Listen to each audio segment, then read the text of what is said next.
Salem Learning. It's me, Ardra, your social science teacher. In this lecture, we are going to discuss about government. What is government? What do you mean by government? And what are the functions of government? ഈ കാര്യങ്ങളാണ് നമ്മൾ ഈ ക്ലാസ്സിൽ discuss ചെയ്യാൻ പോകുന്നത്. You already know that what is government അല്ലേ? നിങ്ങൾ ഒരുപാട് ന്യൂസിലും സോഷ്യൽ മീഡിയാസിലൊക്കെ എന്താണ് ഗവൺമെൻറ് എന്നത് അല്ലെങ്കിൽ ഗവൺമെൻറ് ആ ഒരു ടേം നിങ്ങൾ കേട്ടിട്ടുണ്ടാവും. പക്ഷേ പെട്ടെന്ന് ആരെങ്കിലും ചോദിച്ചു കഴിഞ്ഞാൽ എന്താണ് ഗവൺമെൻറ് നിങ്ങൾ പറയണ്ടേ അല്ലേ? എന്താണ് ഗവൺമെൻറ്? സിമ്പിളാണ്.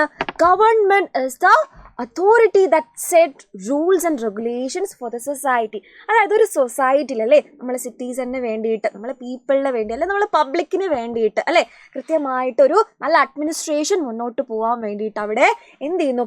റൂൾസ് ആൻഡ് റെഗുലേഷൻസ് മേക്ക് ചെയ്യുന്ന അതോറിറ്റിയാണ് നമ്മൾ എന്ത് പറയുന്നത്? ഗവൺമെൻറ് എന്ന് പറയുന്നത്. ഇത് മാത്രമാണോ ഈ ഗവൺമെൻറ്റിൻ്റെ ഫംഗ്ഷൻ എന്ന് പറയുന്നത്? അല്ല, ഈ ഗവൺമെൻറ് ആണ് എന്ത് ചെയ്യുന്നത്? യെസ്, നമ്മൾ വെൽഫെയർ ആൻഡ് ഡെവലപ്മെൻറ്റ് എൻഷ്യൂർ ചെയ്യാൻ വേണ്ടിയിട്ടുള്ള പോളിസീസ് മേക്ക് ചെയ്യുന്നത് അല്ലേ. അപ്പം നിങ്ങൾക്ക് ഒരുപാട് പോളിസീസ് നിങ്ങൾ കേട്ടിട്ടുണ്ടാവും. നമ്മൾ ഡെവലപ്മെൻ്റ് ആണെങ്കിൽ, ഇൻഫ്രാസ്ട്രക്ചർ ഡെവലപ്മെൻ്റ് ആണെങ്കിൽ, നമ്മൾ ക്വാളിറ്റി ഓഫ് ലൈഫ് എന്താണ് മെയിൻറ്റെയിൻ ചെയ്യാനാണെങ്കിൽ അങ്ങനെ ഒരുപാട് ഏരിയാസിൽ എന്ത് ചെയ്യുന്നുണ്ട്? ഗവൺമെൻറ് ഇൻ്റർഫിയർ ചെയ്തിട്ടില്ല അല്ലേ? ഗവൺമെൻറ്റിൻ്റെ പോളിസീസിലൂടെ ആൻഡ് അതർ റെഗുലേഷൻസിലൂടെ ആൻഡ് അതർ ആക്ടിവിറ്റീസിലൂടെ എന്ത് ചെയ്യുന്നുണ്ട്? ഗവൺമെൻറ് ഇൻ്റർഫിയർ ചെയ്യുന്നുണ്ട്. അത് മാത്രമല്ല, പബ്ലിക്കിനൊരു ഇഷ്യൂ വരുമ്പോഴത്തേക്ക് ആരാണ് അവിടെ ആ ഒരു പ്രോബ്ലം അല്ലെങ്കിൽ ആ ഒരു ഇഷ്യൂവിന് സൊല്യൂഷനായിട്ട് വരുന്നത്? ഗവൺമെൻറ് ആണല്ലേ. നിങ്ങളെ സൊസൈറ്റിയിൽ എന്ത് ഇഷ്യൂ നടന്നു കഴിഞ്ഞാലും അവിടെ ഒരു സൊല്യൂഷനായിട്ട് വരുന്നത് ഗവൺമെൻറ് ആണല്ലോ. യെസ്, ഗവൺമെൻറ് ആണ്. അത് മാത്രമല്ല, ഒരു കൺട്രിയിലെ പീപ്പിളിന് വേണ്ടിയിട്ടുള്ള ഗുഡ്സ് ആൻഡ് സർവീസസും അല്ലേ, അവിടുത്തെ പബ്ലിക്കിന് വേണ്ടിയിട്ടുള്ള അവരുടെ വെൽഫെയറിന് വേണ്ടിയിട്ടുള്ള ഗുഡ്സ് ആൻഡ് സർവീസസും അല്ലേ ആരാണ് അലോക്കേറ്റ് ചെയ്യുന്നത് അല്ലെങ്കിൽ ആരാണ് ഡിസ്ട്രിബ്യൂട്ട് ചെയ്യുന്നത്, ആരാണ് പ്രൊവൈഡ് ചെയ്യുന്നത്? ഗവൺമെൻറ് ആണ്. അപ്പോൾ ഗവൺമെൻറ് എന്ന് ചോദിച്ചാൽ നമ്മൾ എന്ത് പറയണം? Government is the authority that set rules and regulations for the society അല്ലേ. ഒരു സൊസൈറ്റിയിൽ നല്ല രീതിയിൽ അഡ്മിനിസ്ട്രേഷൻ മുന്നോട്ട് പോകാൻ വേണ്ടിയിട്ട് റൂൾസ് സെറ്റ് ചെയ്യുന്ന അതോറിറ്റിയാണ് നമ്മൾ എന്ത് പറയുന്നത്? ഗവൺമെൻറ് എന്ന് പറയുന്നത്. അത് മാത്രമല്ല, ഈ ഗവൺമെൻറ് എന്ന് പറയുമ്പോഴത്തേക്ക് ഒരുപാട് ടൈപ്പ് ഓഫ് ഗവൺമെൻറ് ഉണ്ട്. ഇപ്പോൾ ഇന്ത്യയിൽ നമുക്കുള്ളത് ഒരു ഡെമോക്രാറ്റിക് ഗവൺമെൻറ് ആണ്. അതായത് ഡെമോക്രസിയൊക്കെ ഫോളോ ചെയ്യുന്ന ഒരു ടൈപ്പ് ഓഫ് ഗവൺമെൻറ് ആണ് ഇന്ത്യ എന്ന് പറയുന്നത്. It's A largest democracy in the world. ലോകത്തിലെ തന്നെ ഏറ്റവും വലിയ ഡെമോക്രസിയാണ് നമ്മുടെ ഇന്ത്യ അല്ലെ, നമ്മുടെ കൺട്രി എന്ന് പറയുന്നത്. പക്ഷേ ഇന്ത്യയുടെ കേസല്ല. ഇന്ത്യയുടെ കേസ് നിന്ന് ഡിഫറെൻ്റ് ആണ് ബാക്കിയുള്ള സ്റ്റേറ്റ്സ് അല്ലെങ്കിൽ കൺട്രീസിലെ ഗവൺമെൻറ് എന്ന് പറയുന്നത്. എല്ലാ കൺട്രിയിലും ഡെമോക്രാറ്റിക് ആയിട്ടുള്ള ഗവൺമെൻറ് ആവണമെന്നില്ല. പല കൺട്രീസിൽ നിങ്ങൾ പോയി കഴിഞ്ഞാൽ അവിടെ നിങ്ങൾക്ക് എന്ത് കാണാം? ഓട്ടോക്രാറ്റിക് ഗവൺമെൻറ് കാണാം അല്ലേ, മിലിറ്ററി ഡിക്റ്റേറ്റർഷിപ്പ് കാണാം. ദെൻ രാജഭരണം അല്ലേ, നിങ്ങൾ UAE അല്ലെ, ദുബായ് അതുപോലെയുള്ള അറബ് സ്റ്റേറ്റിൽ പോയി കഴിഞ്ഞാൽ രാജഭരണം നമുക്ക് കാണാൻ പറ്റില്ലേ.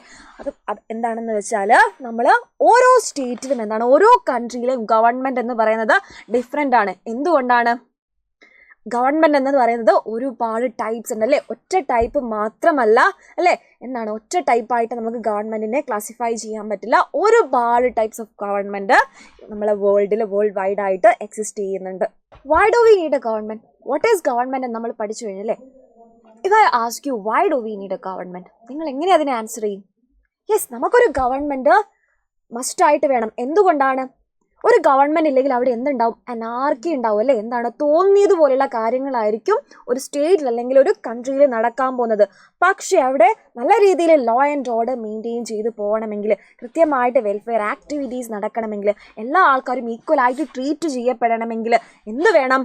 ഒരു ഗവൺമെൻറ് അവിടെ തീർച്ചയായിട്ടും വേണം അല്ലേ. ഗവൺമെൻറ് ആണ് നമ്മൾ റൂൾസ് ആൻഡ് റെഗുലേഷൻസ് സെറ്റ് ചെയ്യുന്ന അതോറിറ്റി എന്ന് പറയുന്നത്. അപ്പോൾ റൂൾസ് ആൻഡ് റെഗുലേഷൻ ഒന്നും ഇല്ലാത്തൊരു കമ്മ്യൂണിറ്റി അല്ലെങ്കിൽ ഒരു കൺട്രി എക്സിസ്റ്റ് ചെയ്യുകയാണെങ്കിൽ അവിടെ തീർച്ചയായിട്ടും ഡെവലപ്മെൻറ്റ് ഉണ്ടാവില്ല, അവിടുത്തെ ആൾക്കാർക്ക് വെൽഫെയർ ഉണ്ടാവില്ല, ഒന്നും തന്നെ ഉണ്ടാവില്ല അല്ലേ. യാതൊരു രീതിയിലുള്ള ഗ്രോത്തും ആ കൺട്രിക്ക് ഉണ്ടാവില്ല അല്ലേ. തീർച്ചയായിട്ടും ഓരോരുത്തരും തോന്നിയ പോലെയുള്ള കാര്യങ്ങളായിരിക്കും ചെയ്യുക. അപ്പോൾ ഗവൺമെൻറ് എന്ന് പറയുന്നത് എന്താണ്? ഇറ്റ്സ് എ നെസസറി തിങ് അല്ലേ. ഒരു കൺട്രിക്ക് തീർച്ചയായിട്ടും വേണ്ട ഒരു കാര്യമാണ് എന്ത്? ഗവൺമെൻറ് എന്ന് പറയുന്നത്. അപ്പോൾ ഗവൺമെൻറ് എന്ന് പറഞ്ഞ ഒരു ഐഡിയ നിങ്ങൾക്ക്, ഒരു കോൺസെപ്റ്റ് നിങ്ങൾക്ക് അടിപൊളിയായിട്ട് മനസ്സിലായിട്ടുണ്ടെന്ന് വിചാരിക്കുന്നു. ഇതുപോലെയുള്ള സിമ്പിളായിട്ടുള്ള ഇമ്പോർട്ടൻറ്റ് ടോപ്പിക്സുമായിട്ട് വീണ്ടും വരും. അപ്പോൾ നമുക്ക് അടുത്ത ക്ലാസ്സിൽ കാണാം അല്ലെങ്കിൽ അടുത്ത ലെക്ചറിൽ കാണുന്നവരേക്കും ബൈ.